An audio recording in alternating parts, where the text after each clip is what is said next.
The C-SPAN networks bring you long-form public affairs programming from the nation's capital and are a public service of your television provider.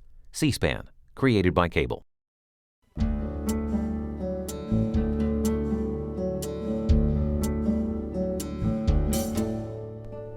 This week on Q&A, presidential historian and author William Seale discusses C-SPAN's original series titled First Ladies, Influence and Image.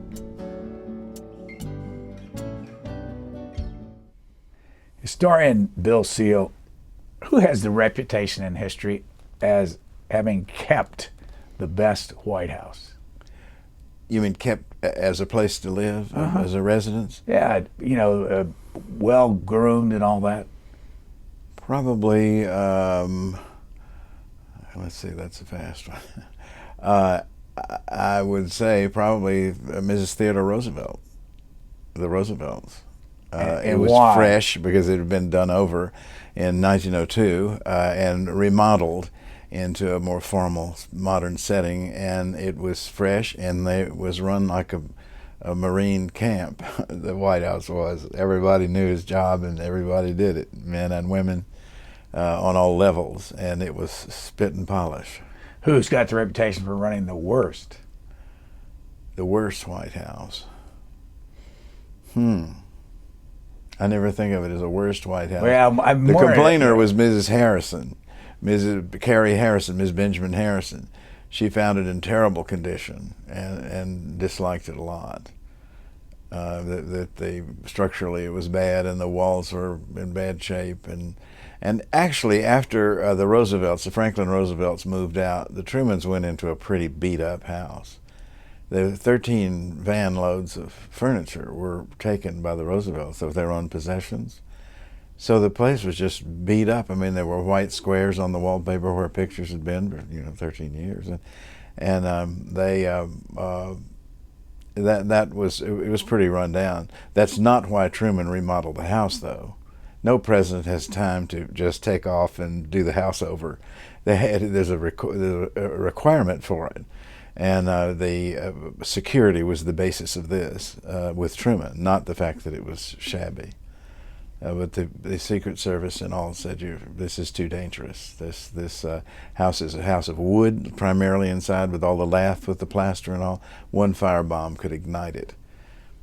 And Truman was presented with a report that had been done a week or two after Pearl Harbor, when they begged Roosevelt to leave, and he said, "I love old houses, I will not." And so it was the safety of the president. And when it was finished, when Truman finished his remodeling in 1952, it was the safest house in the world. It was concrete blocks, it was steel. Every room was a cage in steel. And the old walls were preserved, but the inside was all new. And it was bombs could go off, and then nothing they thought would happen. But of course, bomb technology has made that passé. Which First Lady was the most intelligent? There were a lot of those. Boy, you get me on these things. You really do. Even in a learned sense, I would have to return to Mrs. Roosevelt, Ms. Theodore Roosevelt. She was a bookish, literary sort of a woman, and happier with a book than anything in the world. She came up and did her part when he was president, but that was not her way. She was a bookish, intellectual woman, and there had been people like that before. Mrs. Fillmore was such a person. She was a bookish woman, and again, Mrs. Harrison, that no one's ever heard of anymore.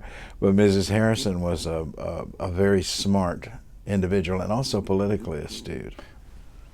Now, one of the reasons I'm asking these questions is, because you've been involved with C-SPAN and doing the First Lady series, which goes every Monday night at 9 o'clock. However, there's a summer hiatus, and it really restarts September the 9th. We've done 16 programs so far. Doesn't matter what era, it could be before or after. The new programs will start up, and I think there's another 19 programs to do. What are the milestone years for First Ladies through history? Well, I would say certainly Mrs. Adams, her period, the first to live in the White House. She was a very opinionated and bright lady, a capable lady, on a more social side, Dolly Madison and the melodrama of the burning of the house. Then you have other first ladies, but you go through a period where there really aren't many first ladies. I would take it up from there to Harriet Lane, President Buchanan's niece.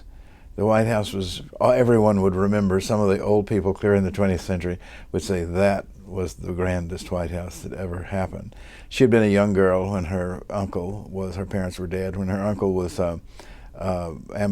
minister to Britain, Great Britain, and she was his hostess at 15. And she came back to the White House and she knew how she wanted it to be. And she was single and 25, 26 years old.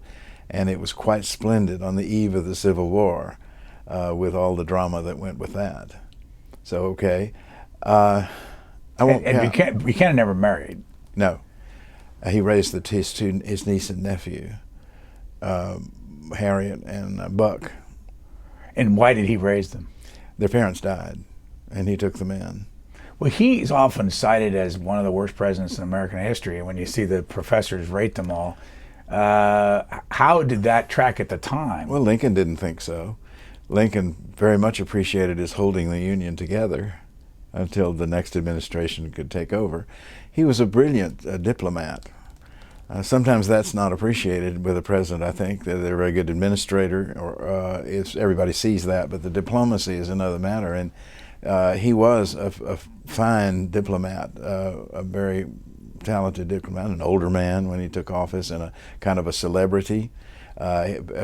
People thought he would bring peace or a more even life than Pierce. In the 1850s had been a terrible decade. Buchanan did what he could, but not much. Which first lady in history would you like to have dinner with?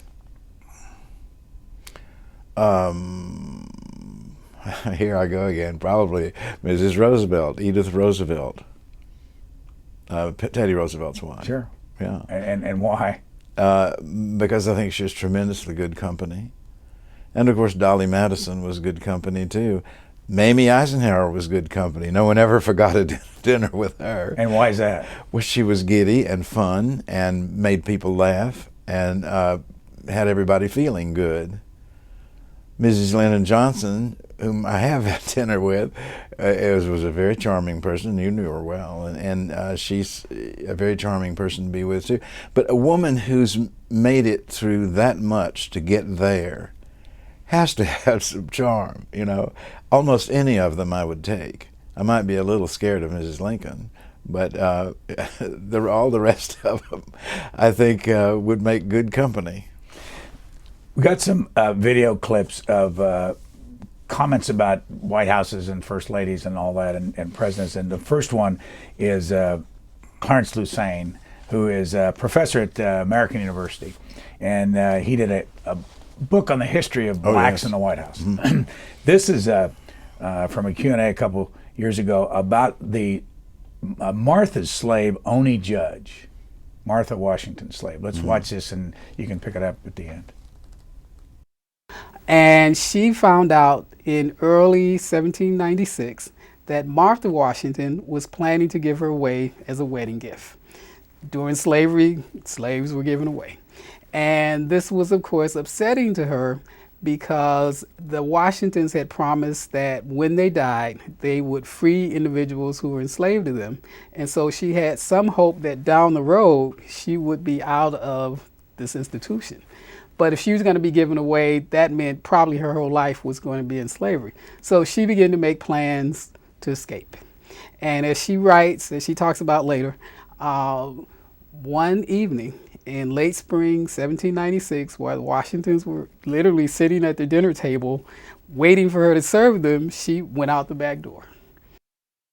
Rather than say, you know, she escaped, we don't like it, but, you know, we'll leave it alone, George decides they're going to kidnap her. And they decide to send a nephew back to organize a kidnapping, which was actually fairly common. How many stories are there in history like this, slaves and the White House? Many stories. There were always African Americans in the White House, except in James Buchanan's administration when the conflict between Northerners and Southerners was such that some Southerners would act rude, Northerners too, and so he dismissed all the African American staff and brought in Irish and English house servants. That's the only time that happened. But you know, the chef Hercules left Washington's compound there in Philadelphia and was never found again. They think he was in New York, but they don't know, and not a lot of effort was made to find him. There's a little trouble in the Washington house about his slaves and hers. He freed his, she didn't free hers. So she may have agitated him to go after this lady. I don't know. I don't know the rest of the story, but it's a old story of the White House. How often did somebody give a slave away that you remember reading about, for a wedding gift? Oh, all the time. Yeah, all the time. My great-grandmother received a slave who was her age as a wedding present, named Ann Tobe, and they were together the rest of their lives, even after the Civil War. Always. They were hand in glove, and they died within a short time of each other. That's not an unusual story. That's in East Texas. In East Texas? Texas. Your grandmother or great-grandmother? Great-grandmother. So we skip a generation. I was a late child. How much of that is in your family? Slaves? Slaves? Yeah. Oh, lots of them. Have you ever studied it? As much as I can, as much as I can find out. I have. I've always been interested in it. But I've been interested in the history, African-American history, from the point of view of coming to America and through that period, because it's exciting what you can find. You would think it's just a blank wall, and it isn't at all. There are all manner. It's just dig deeper, and I enjoyed that. I enjoyed that with the White House. Of course, the White House was built in part by African-American slaves, and often an arrangement would be made that the master could be paid back in the wages, and the man could be free, and also get the education from these skilled European workers. They didn't like it, but thought they were giving their instruction away and creating competition. But and all through the staff has been African American or mixed with African Americans. The first bonded steward of the White House was, in fact, African American, William Slade. He was bonded because of the things of value in the house. They were his responsibility. And he was there under Lincoln, he was there under Johnson, and he died under Johnson. Sarah Martin of the Massachusetts Historical Society has a comment here about Abigail Adams, and we'll see what you want to add to this. Okay. The Remember the Ladies letter is a letter that everyone knows and associates with Abigail Adams. I think what is lesser known and what is fascinating about the letter is that the Remember the Ladies comment comes quite far down in the letter, and the first section of her letter to John is questioning and voicing her concerns about Virginia's role in the Revolutionary War. Your favorite story about Abigail Adams, and when you hear that, what's your reaction? Oh, she complained constantly when she got down south to Washington about how nothing was as efficient as it was supposed to be. And her comments of that two New Englanders could do the work of 12 of these Southerners. That sort of thing amused me with her. And it's interesting about the Virginia versus New England. That's still a question with historians, Professor Green at Johns Hopkins has shown that the Virginians, most of the things that involve our liberty came in the assemblies of Virginia, but still an argument of where it came from. And she, of course, thought it all came from New England, the principles that the country was based on. What do you think of that statement, Remember the Ladies, and did it have any impact back in the early 1800s? I don't think so. It was in a personal letter, but it shows, I think, that the issue was there, and it always had been there about women and women's rights and such. I mean, even in colonial times in Maryland, you had the lady, I forget her name, who stood up for her rights to do business as a man. She ended up the business manager for the governor of Maryland, and Mistress Brent. And she was like 16, almost 1700. And it comes up again and again, the rights women had, which they did not have in the East. But as you move west in the state constitutions, there's more and more and more rights, property rights, and that. And of course, that's the basis of it all. If they have any right in the law, the other stuff rises from that, which it did all through the century. And it affects the White House. President Taft was the first who, well, I'd say Harrison was the first who introduced the idea of a more participating presence of women. Certainly the Harrisons did. And then Taft was very much in sympathy. The day before Woodrow Wilson's inauguration, there was a great parade. Thousands of women marched down the street, and Wilson had betrayed them, you know. He used them and then didn't support them, and the suffragettes. But these were women's rights, the National Woman's Party, and it was led by a glamour girl named Inez Mulholland, on a white horse in a toga floating on the wind. And the Taft women all went. The Wilson women did not, but the Taft women went. And of course, you probably remember the parade erupted in a perfectly horrible thing of men running in, beating up the women, punching them, and it was an ugly scene. But it was much supported by the Tafts, and President Taft was always in favor of women's rights. What did the Adamses do, either John Adams or John Quincy Adams and their wives, about African Americans in the White House? Did they use slaves in the White House? No, unless there's some we don't know about that were hired. I mean, are they the only ones in those early years that didn't use slaves? Well, Monroe did. Monroe used slaves, and he sold one from the White House, as a matter of fact. Some of the household's domestic staffs in and around Washington were trained to do all of those things that needed to be done in a place like the White House, the silver, the china, the food, the decor, and all that, and they were hired all through the history of the White House to do that. I want to bring back Clarence Lusane for one more clip, and this is on Dolly Madison, and it has to do with slaves. Mm-hmm. She fell on very hard times. It's very different from the day when someone leaves the presidency. They're pretty much guaranteed, somewhat security for the rest of their life. But that really wasn't the case during that period. And so her friends and her family basically abandoned her. And so although she did him wrong, he felt some compassion, some human compassion. And so as he writes in his memoirs, he would often visit her. He would bring her food, probably give her some money when he had it. And so he looked after her, because by that period, by the mid 1840s or so, Dolly Madison was pretty up there in age, and she pretty much had no one to look after her, and so he writes that he did what he could with what he had, and he actually became somewhat successful once he bought his freedom. Paul Jennings is who he's talking about. Yeah, one of the really interesting early people. Paul Jennings was a gentleman. He was raised in the house with the family. He was the body servant, as they used to call it, that slept in the room with James Madison. Slave. Yeah. And he was of the family. Mrs. Madison wouldn't have sold anything or anybody, but she had this rotten son by her first marriage. And I don't know whatever happened to him. He was a very promising boy, and he used to be invited by Jefferson to dine at the White House and all. But he went wrong somewhere, and he became a drunk and really a bad character, and he would sell anything she had.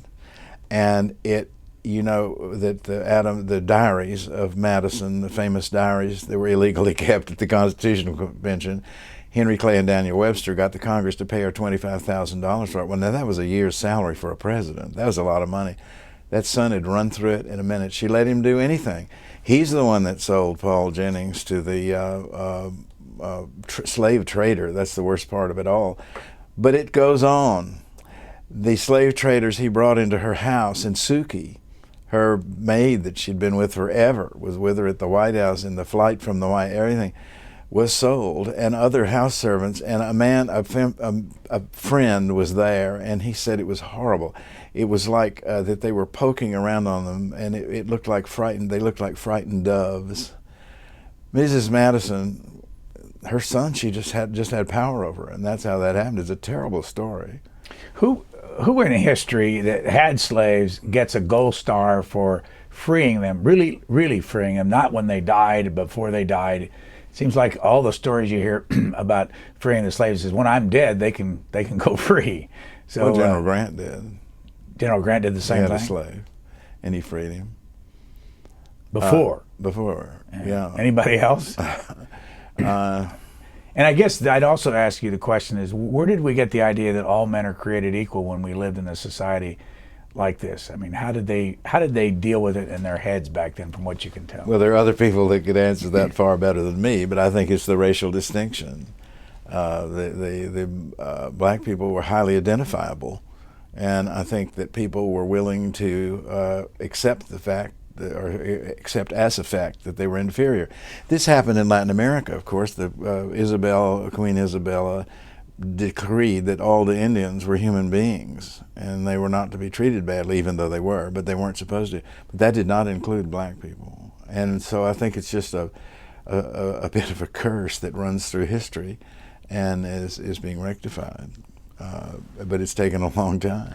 Louisa Catherine Adams, John Quincy Adams' wife. Oh, what a pain in the neck.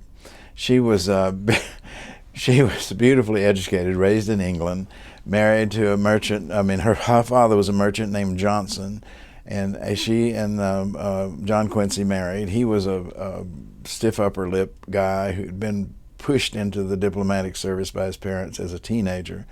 And he was a very unbending character, but of course a greatly moral character and a good politician. And she spent half her life saying he didn't love her and complaining about things, and yet she was apparently a gracious, lovely hostess, and she was musical and all. But she wrote a long, strange essay in the White House telling how her husband had never loved her. So who saw that? I don't know. It's in her papers, but she's a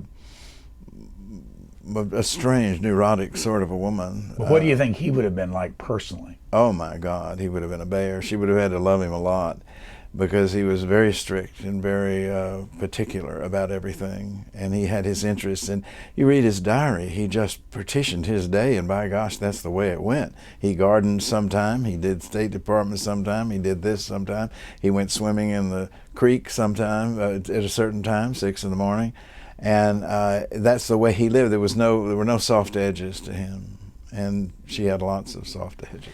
Here is Caroline Kyneth at the Adams National Historical Park. She's a ranger there, talking about Louisa Catherine Adams from our series. She was brought to this house to meet her father and her mother-in-law, and of that moment she would write, "Had I stepped onto Noah's Ark, I could not have been more utterly astonished." Louisa Catherine had a challenge in winning over Abigail Adams. John Adams was easy. He took to her right away, and she always felt very comfortable with him and very well liked by him. Abigail was more skeptical, perhaps due to John Quincy's teasing. He only gave Abigail a little bit of information about Louisa Catherine and wasn't forthright in his intentions. It was in many ways a surprise that he married Louisa Catherine so quickly, and Abigail did not get a chance to know her. She was quite concerned that although she was an American citizen, she had never stepped foot on American soil. They, like the Theodore Roosevelts, were married in London, not in this country. Well, I think Abigail Adams was old then, older, and she was sort of a bossy lady. She was wanted people to do her way in her family. And she had had some bad repercussions from it. The one boy, Charles, who died an alcoholic and left a little girl and for her to raise, and she was a controlling individual, and I would imagine she wanted to have all the facts before she saw the lady. Let's go to Rachel Jackson. Tell us something about Rachel Jackson before we show Marcia Mullen. Of course, she never went to the White House. as First Lady. She died in December after Jackson's election, but before the inauguration, and she never went to Washington, though she had been to Washington many times. Rachel Jackson lived under the shadow of political use of the question of their marriage. They probably weren't married legally. She was married to another man. They ran away to the Natchez, Mississippi area when it was territory, and lived together, and later claimed that they were married. During the campaign, it became a real issue, and Jackson never really got over it because he said it killed her ultimately. But I think all her life she was embarrassed by it. She was a pioneer woman. She smoked a pipe, a corncob pipe, and was a very excellent plantation manager. But the public side of things, no, and she was very, very hurt by it. Now, Judge Overton, the best friend of the family, wrote an essay about the scandal of the not being married because they did remarry. He advised them to marry when Jackson became famous and was back in Tennessee.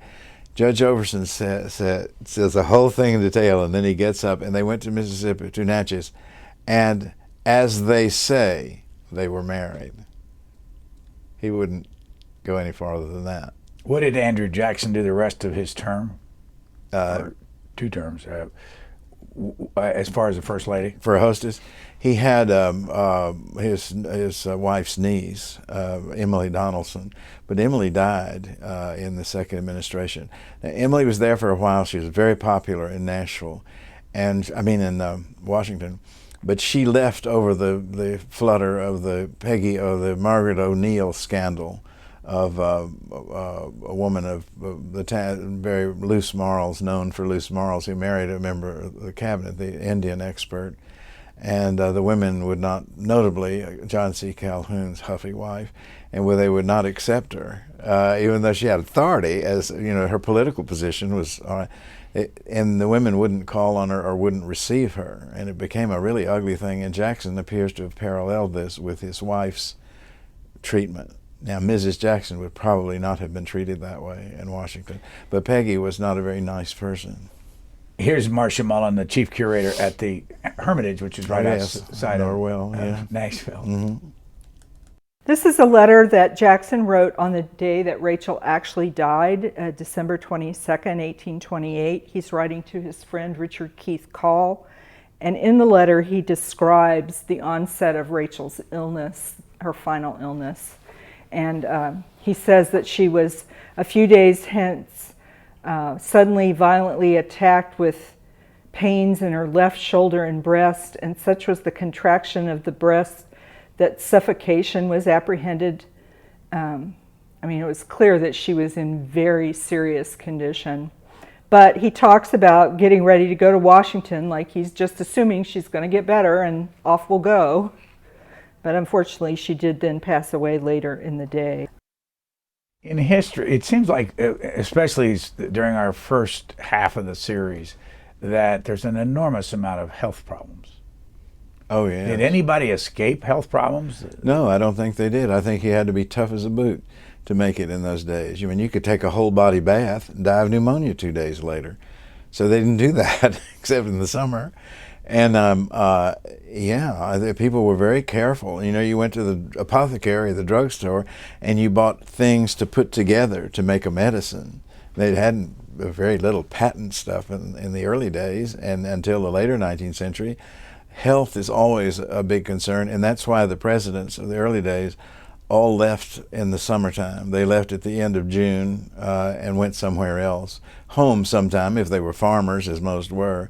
But Polk was the only one who stayed. They always blamed his death, because he died soon after he left the White House, on the white lots, which gave off a marsh down behind the White House.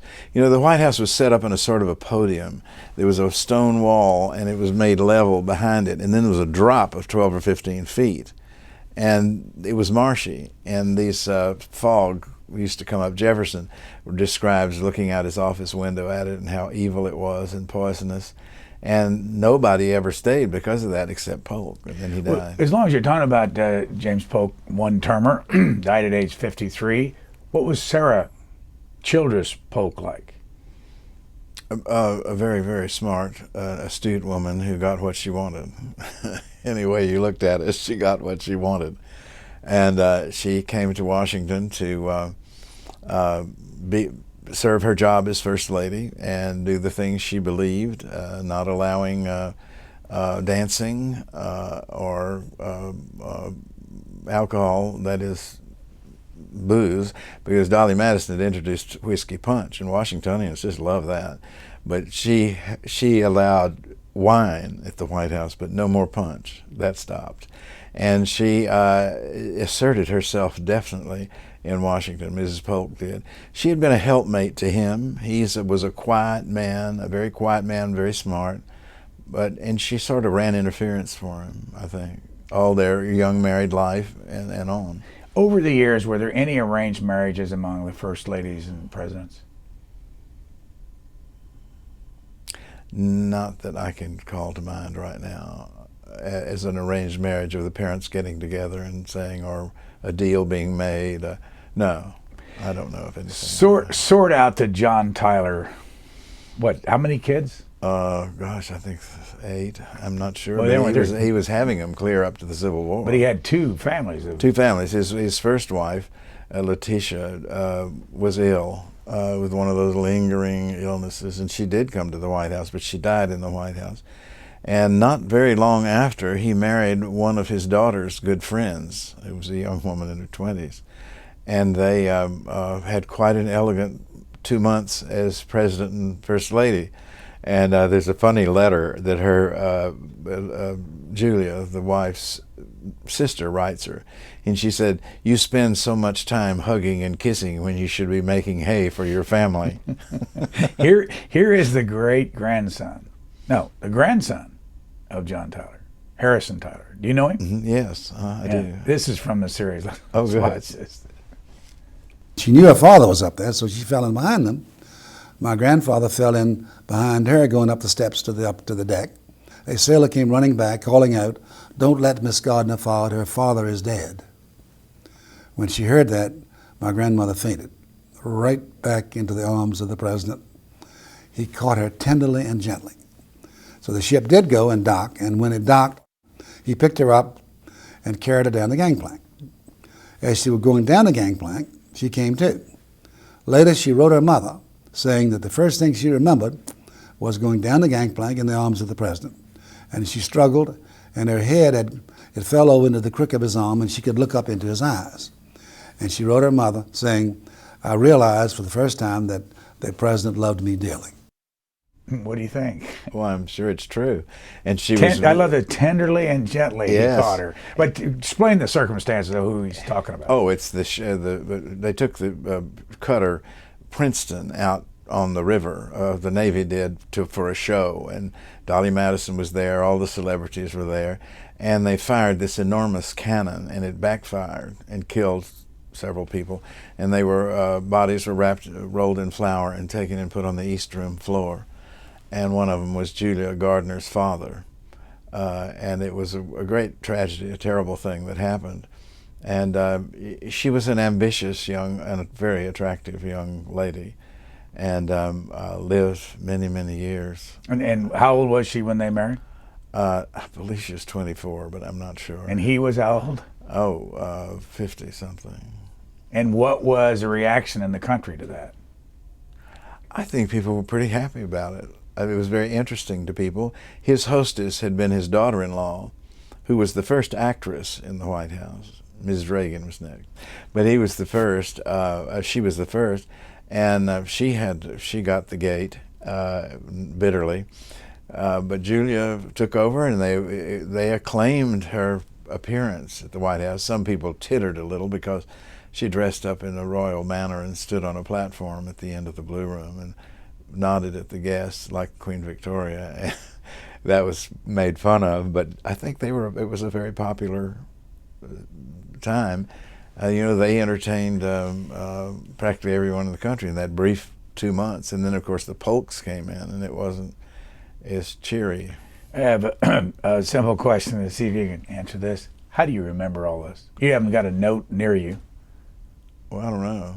I just do. Do you have a I read photographic about it all memory? the time. No. I just, it's funny about history, associating it with a place. Sometimes they just become players, and you just think about them. And the White House is a place that they all passed through, and they're part of the big story. And it's interesting to me, so I remember it. We talked about this last time. You've written over 1,400 pages on the White House in a 2-volume series. Mm-hmm. What edition is that in now? Second edition. When was the last time you updated it? The President's House, at the end of the Bush administration. And if people are interested in it, how can they get it? White House Historical Association. You can go on the web for that, whitehouse.edu. Got some more on Tyler. This is Penny Tyler, the wife of Harrison Tyler. I mean, Harrison Tyler is the grandson of John Tyler, and owns Sherwood Forest, their home that the Tylers had after the presidency. I mean, everybody says, how can John Tyler's grandson still be alive? Well, he had the old men had young children. Here's Penny Tyler. Oh, good. But she took Henry Clay out to dinner. Now, this is a woman without a chaperone, a president's wife, alone having dinner with Henry Clay, and she didn't mind at all. And she wrote her mother a letter, which I think is priceless. She says, "Mother, Mr. Clay was a little insulting. When I told him that my husband wanted him to vote for the annexation of Texas, he said to me, 'I am right, Texas should not be annexed to the Union. And, Mrs. Tyler, I want you to know that I'd rather be right than be president.' And I replied, 'My dear sir, my husband is both.'" I truly think that the reply is almost better than the statement from Clay, which we hear so frequently.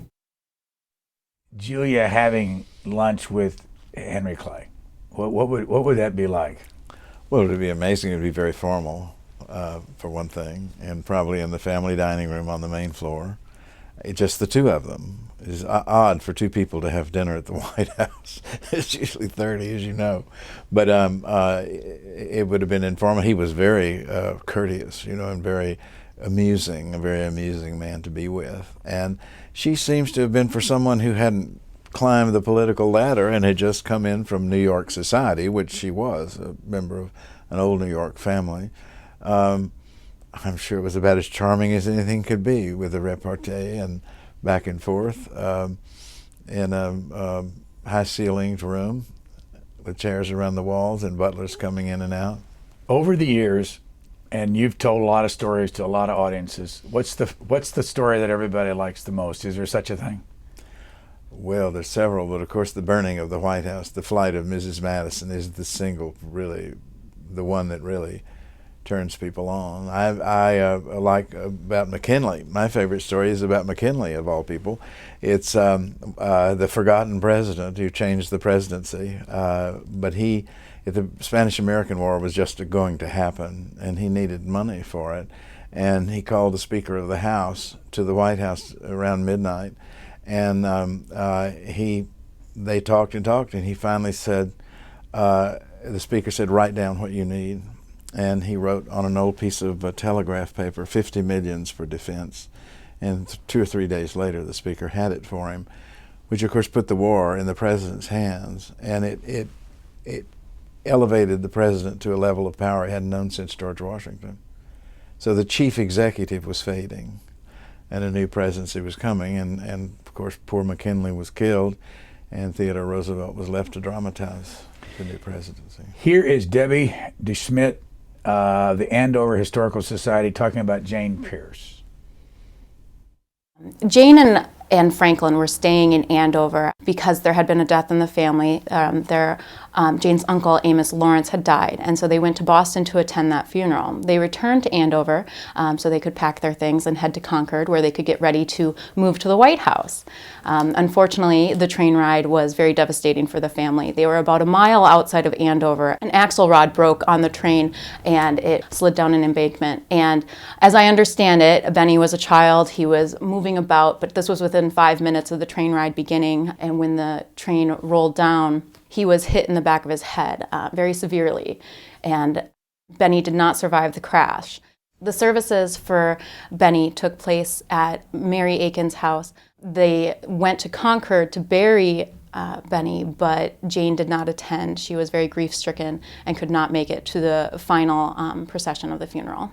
Jane was very sick most of her life. She's been referred to as tubercular, and she probably died of a lung disease or tuberculosis, and she died in Andover at 48 Central Street.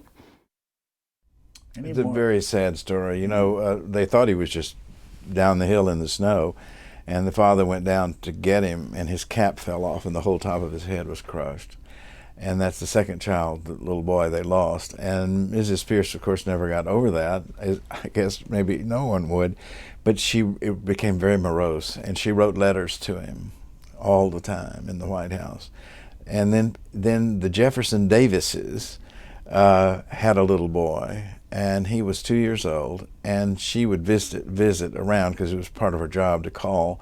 And she really developed an attraction for this child, and she would go see him, and he brought her out of it to an extent, and then he died, and she just closed. The Davis child. The Davis child died, and she just closed up. We talked about this last time, but I wanted to ask you some more about that. Jeff Davis goes on to be president of the Confederacy. What's the timing on all this, and why were the Pierces from New Hampshire so close to the Davises? He's in Mississippi? Mississippi, yeah. Mississippi. And Davis was we see him through the fog of the Confederacy. He was a West Pointer, he's an engineer, of course, and he made his name at the Battle of Monterey, where he did the battle plan for General Taylor, and it was unique. It's still studied in military history. And he went back to Mississippi, and he had married, meanwhile, a woman from Natchez. His first wife was General Taylor's daughter, and they eloped. More or less, married in Minnesota, and then she died on the honeymoon. And on the honeymoon? Yes. Of what? She's buried near Baton Rouge, Louisiana, of diphtheria or I don't know, something. And she's buried there. And then he was all alone on his plantation for a long, long time. He had a very wealthy brother who kind of kept him in wealth. Then he married Verena Howell from Natchez, Mississippi. The house where they married is still there. And Verena Howell was I hate to say pushy, but she was. I mean, she was a very aggressive lady. And wherever she went, everybody knew her. And she was the belle of Washington. I mean, she was in everybody's house. And of course, the presidents too, because of the Taylors, at first, the Taylors. And so anyway, then Pierce. And so that she was close to everyone. In fact, they're leaving Washington. To put it in modern terminology, with the papers we have today and reporting, it would have been a sensational thing for this couple leaving on the train to go to South when the Civil War began. Davis had been very much involved in the remodeling of the Capitol, which went on at that time, and was not really a firebrand. He wasn't as excessive as some of the Southerners. But he was dyed-in-the-wool Southerner. You mentioned earlier Harriet Lane. Here is Jennifer Walton from Wheatland, that's the home of Buchanan, up in Lebanon, Pennsylvania. I think near Lebanon, Pennsylvania. But let's watch this, and you can continue with it. Great, with that little story. Unfortunately, Harriet Lane's life was marked by tremendous loss, and for such a buoyant and remarkable woman, it can tell us a lot about her by seeing all of the different tragedies that marked her life, beginning early in life with the loss of both of her parents, several young siblings. And then when she reached adulthood, the loss of her 3 siblings who had also reached adulthood with her, also followed by the death of her beloved uncle James Buchanan, and then shortly thereafter by the deaths of her 2 young sons and then her husband ultimately. And as you can see here, I have Harriet Lane's jewelry box, which would have held many trinkets and beautiful jewels, lots of them used in happy occasions and parties and galas, but some of them used for those more intimate and also very sad occasions when she was grieving. I have some pieces of mourning jewelry here that are very interesting. This first one is a mourning locket that contains the hair of her mother, her father, and 3 of her siblings. And it's very unique in that the locket closes into a little ball, and as the wheel turns, there are little glass plates, and under each plate is the hair of one of her family members, and it's engraved with their name and the date of their death. It seems like we hear so much about death and kids dying and all that. How do they deal with it? Well, they just deal with it. I think it was closer to them than us, most of us. It happened, several first ladies have died in the White House, and children, a number of children have died in the White House. How many first ladies can you remember? Well, there's Mrs. Harrison, Mrs. Wilson, Woodrow Wilson. First wife. First wife. Mrs. Tyler, to go back. I believe that's all, the 3 that died, but it was a major thing. And then seems to me there's one more. Have you been to all these places, like Wheatland? Yes, I have. And when did you start doing that? Well, even before I was working on the White House, I was interested in that, and the different individuals and how they lived. Wheatland's is an exceptional site to go to. Everything's there. Harriet Lane was a very wealthy woman, and when she died about like 1917, I think, it was roundly said that she was the most highly respected woman in the United States. Her charity, she founded the Harriet Lane Children's Hospital in Baltimore. They changed the name about 25 years ago, but still the Children's Hospital. She founded St. Albans School in memory of her 2 little boys that died. Mm-hmm. She did many, many good works. She didn't just go into a shell like Jane Pierce. She was very active and into things and doing good works. She was a strong woman, maybe not a scholar or a learned type woman ever, but she was a human person. She was a people type lady. How many first ladies in this first part of the series were college educated? Well, Mrs. Polk, I guess, went to an academy. Mrs. Harrison. Mrs. Harrison was a college graduate. Carrie Harrison was Benjamin a college graduate. Okay, next president. This one is not controversial at all. Mary Lincoln. Oh boy. Let's listen to Edith Mayo, who has also been helping us with this series, talk about Robert Lincoln and his mother. She was sewing money and bonds in the hems of her skirt and literally carrying them around with her because she was so terrified that she was impoverished. So that kind of was the final straw for him. But interestingly enough, she was not allowed to testify in her own behalf. And all of the people who made this decision were men. So, they got all these male pillars of the community to come and testify about, she's kind of gone off and she needs to be institutionalized. What's your verdict on was she mentally insane or? Well, I think she was manic or something like that. That people who know more about that than me, there was definitely something wrong. She was not a successful first lady. When you judge first ladies, you think of Carrie Harrison, or you think of Mrs. Grant, you think of these people. She just wasn't. She was constantly in controversy. She wrote irresponsible letters to people. And she was kind of coarse. I mean, she was beautifully educated and knew better, but she would refer in letters to Jefferson Davis as Jeff and Jeff Davis and all that. It doesn't sound quite right for a first lady to do. She lost 3 sons, one in the White House, one before the White House, and one after the White House. And then Robert Todd was left, who was like her family, and he was as cold as a fish, and just ice cold. And he offered her no comfort or anything. Tad had been the one she was so close to. And she had that typical thing that happens to many widows, usually in the first 2 years, and then maybe it stops, of being terrified of not having any money, because the man's managed everything, and they've never done that. And people, maybe they think people are taking advantage of them. It's perfectly understandable. But hers, Regina, would drag on because she couldn't leave anything. She got mixed up with the White House staff in funny ways, and ended up, there was a greenhouse attached to the White House, and she was in there a lot for sun in the winter. And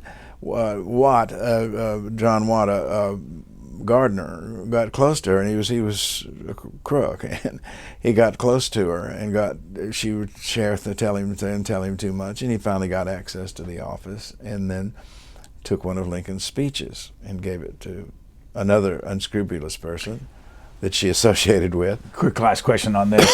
We want to get a couple more before we're finished. Robert Todd Lincoln and his son Abraham Lincoln II are buried out here at Arlington National Cemetery. The rest of the entire family is out in Springfield. Why did he stay away from the family? I don't know. I don't know that at all. That tomb was robbed, as you know, and maybe he didn't want any part of it. I don't know, but he's not there. And he was very much associated with Washington. He lived here in Georgetown. Here is Annette Dunlap, a historical author, talking about Francis Cleveland. Mm-hmm. You had some language that called them Beauty and the Beast because they didn't like him, and he was 47, or 49, he was portly. He wasn't necessarily the handsomest man in the world, and she was an absolute stunner. Dark-haired, blue eyes, tall for that age, very, very good looking. And there were people that thought there was something a little strange about it, but for the most part, because they fell immediately in love with her, they kind of just accepted him as part of the package.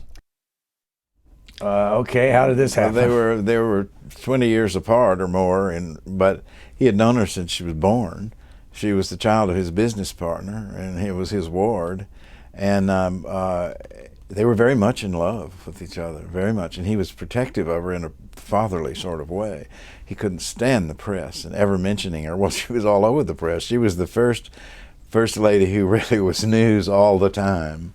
She was news all the time, always favorable. She was clever politically, and she was witty. You know, there was a term in between. He was served one term, stayed out, and then served another one. That middle term, they moved to New York. She was the belle of the city. All the artists, everybody like that crowded around her because she was very witty and fun to be with, and also very, very pretty. And political. She had a political way. When our first state visitor, Princess Eulalie, a child of Spain, came to open the World's Fair and made a formal appearance in Washington as a state visitor, she wore pearls that went from her neck to the floor, the size of robin's eggs, and diamonds in her tiara and everything. And Mrs. Cleveland wore a white camellia in her wedding band. It was definitely the winner. Here's Richard Dorton Smith, who's also been helping on this series. Yeah. Actually, I think came up with the idea in the first place, talking about Ida McKinley.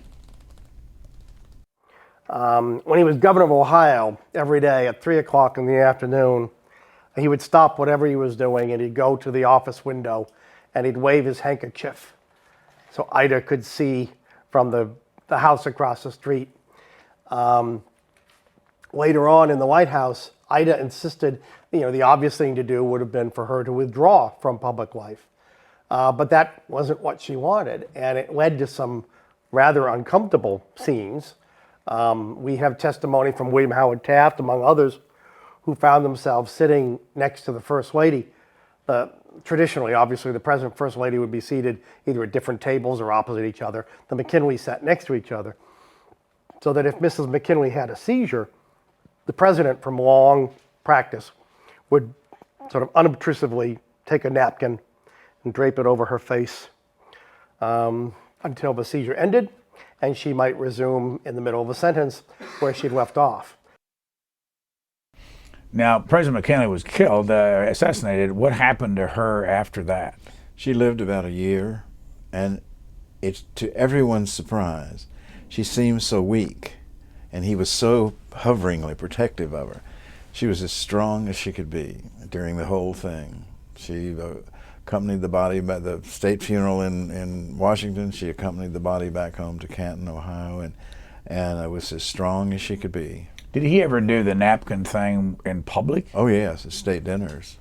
At state dinners? Frequently. And is there any history about what the reaction was among the people that were there? No, I think people were just very genteel about it, you know. They just, they commented on it in their letters and things, but no, there was no scene. There's never a scene at a state dinner except Joan Crawford and some back in Monroe's time, they pulled a sword. These two, the British minister and someone else, pulled swords across the table and started to hack at each other. The president had to break it up. But that and Joan Crawford, I don't know of any other incidents. Have you ever been to a state dinner? No. Yeah, yes, I have. I'm sorry, I have. Which one? Clinton, under Clinton. And you were there. And the dinners, of the first ladies, which is the first lady you met, first lady that you met? Mrs. Nixon, 2 weeks before he resigned. And what was that like? Well, she was very charming. She was interested in having a movie done about the White House, and I was supposed to develop it and get all the information and make it to be accurate. It was just, we needed to start with the information. It's a long story, but anyhow, she was all for it. That's what she liked. And she was very lively and interesting. How many other first ladies have you met since then? Well, all of them. I don't know Mrs. Obama very well, but the other ones I knew well enough, I guess. And the reason would be that they would want to talk to you about the White House? Either that, or they asked me to make a talk to some event they were having, or that kind of thing. But no intimacy. There's no intimacy. I have never been of an administration. I'm at the White House Historical Association or on my own, and just sort of going in as a person doing research or helping where I can. Is the Historical Association associated with the White House officially? Yes, no. The White House Historical Association is absolutely independent.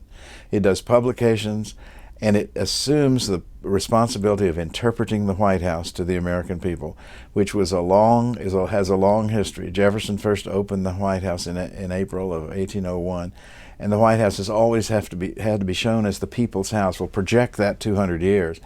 And there's a lot they want to know, and particularly in the Kennedy administration, that they introduced it in such a way, and that's when the association was founded. So what the association does with its websites and its films and its books is interpret the White House to the American people, and that's its pure and simple and nonprofit job. Just a couple of very quick questions. What's your reaction to the White House stopping the tours during this period? Well, if they have to protect the president, they have to stop the tours, but I'll tell you, no president wants to stop that. And so I'm sorry it had to happen, but they've got to protect the president. The next question is, the Obamas have not shown us ever, that I know of, maybe you know, of their personal quarters. We don't know what they look like at all. How often does that happen since you've been around? It happens. It happens a lot.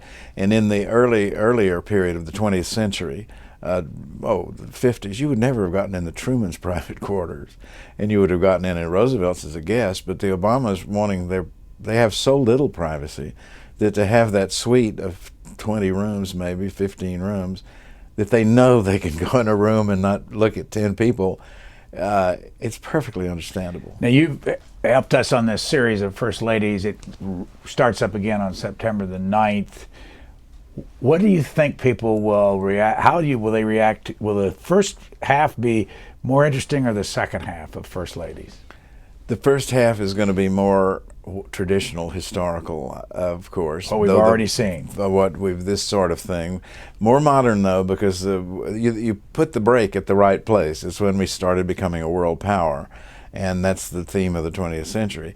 But when you get into what most people from 60s back remember, it'll have a little it's going to be hard for you all to edit, I think, because there's so much footage, there's so many pictures, there's so many issues, and it's hard to judge people immediately. I know there are many books that do, but it's very hard to do. Which one of these coming up would you most like to be involved in? Theodore Roosevelt, Franklin Roosevelt, Taft, all of them, Truman. Bill Seel, we're out of time. Thanks, White Brian. House, not the White House historian, but historian of White House activities all these years. Thank you so much for talking with us. Thank you. It's great to be here.